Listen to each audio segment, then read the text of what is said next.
नियम कानून लगते रहेंगे। यहां पे हमारे बुजुर्ग बैठे हुए हैं, मैं कहूंगा तो बुरी लगेगी, लेकिन अगर हमारे दादा परदादा जब सीलिंग एक्ट आई तब लड़े होते, बोले होते, तो शायद हमारी जमीनें ना जाती। उसके बाद हमारे सर पर आरक्षण थोप दिया गया, फिर भी नहीं बोले, आपने नौकरियां छिनवा दी। उसके बाद SC ST हमारे सर पर लगा दी गई। रास्ते में निकले, किसी को 15 सेकंड घूर लें तो SC ST, उसके सामने थूक दें तो SC ST, जो उसका सरनेम है वो ले दें तो SC ST, जाए तो जाएगा। फिर भी आपने बोले। अब आ गया UGC, और हाल यह हो गया कि अब आपके बच्चे यूनिवर्सिटी तक नहीं जा सकते।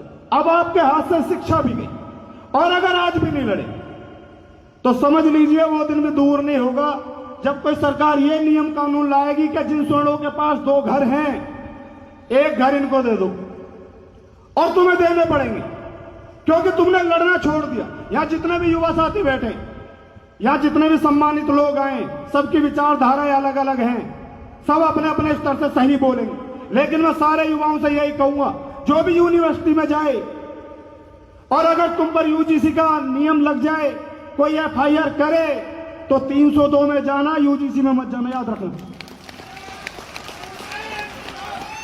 अभी इतना खून कमजोर नहीं हुआ, इतना पानी नहीं बना कि सरकार हमारे सर पर कुछ भी डाले और हम मान लेंगे। ईंट से ईंट बजाना जानते हैं, ये तो शुक्र समझो हमारे पुरखों ने थोड़ा सा हाथ थाम रखा। और अब तो UG के इसके साथ साथ मैं अपने बड़े बुजुर्ग इनसे भी कहूंगा, सबसे सम्मानित लोगों से भी कहूंगा, सभी संगठनों से भी कहूंगा, सभी क्षत्रिय समाज, स्वर्ण समाज से भी कहूंगा कि अब ये आवाज भी उठाओ कि या तो हमारे रजवाड़े वापस दो, हमें तलवार रखने का अधिकार दो, उसके बाद तुम जो मर्जी कानून लगाना हम खुद भुगत लेंगे।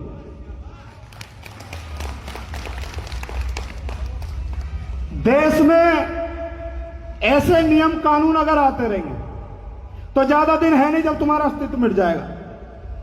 यहां पे बहुत कट्टर भाई बैठे हैं, मैं अपने बारे में बता दूं, बहुत बड़ा कट्टर हिंदू हूं, था भी समझ लो, लेकिन जब समाज की बात आएगी तो पहले समाज को चुनेंगे, धर्म को बाद में, क्योंकि धर्म को बचाने वाले सिर्फ हम है, कोई और नहीं है।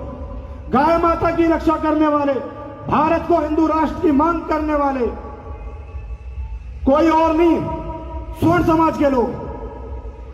और उसके बाद भी अगर हमारे ही समाज को टारगेट किया जाएगा तो साइड में धर देंगे सारे झोले और लठ बजाना शुरू कर देंगे उन पर जो हमारे समाज के खिलाफ जाएंगे। कोई सी भी पार्टी हो, किसी पार्टी के गुलाम नहीं है, जो बैठे होंगे होंगे। और वो लोग भी सुने, सभी ने सुना भी होगा, इस कमेटी में 50% लोग बीजेपी के थे, जिनमें से 30% लोग स्वर्ण समाज के। तो ऐसे गद्दारों को पहले पहचानो, जो अगर समाज के प्रति ऐसा कोई नियम कानून बनना है, उसमें समाज के नेता मौन बैठे देख रहे हैं। सरकार की इसमें इतनी गलती नहीं है जितनी हमारे उन नेताओं की है, जो आज भी मौन बैठे। वो इतने पार्टी के गुलाम हो गए, इतने चाटुकार हो गए कि पार्टी के खिलाफ कुछ बोलना नहीं चाहते। सत्ता 5 साल की है, समाज आजीवन तुम्हारे साथ रहेगा।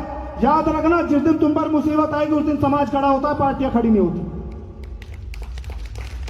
और अगर तुम समाज के साथ नहीं हो तो समाज के लोगों को भी जागरूक होना पड़ेगा, उनके साथ खड़े हो जो समाज के लिए सब कुछ छोड़कर बैठे, समाज के लिए लड़ रहे, समाज के लिए अपनी आहुति देकर बैठे, तन मन धन सबसे लगे हुए।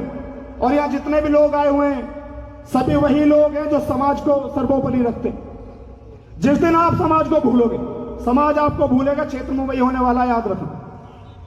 बड़े से बड़े नेता आ तो जाते हैं वोट मांगने के लिए, लेकिन जब समाज की बात आती है तो कोई नेता दिखाई नहीं देता। हमने अब हर पार्टी को आपने देख लिया है।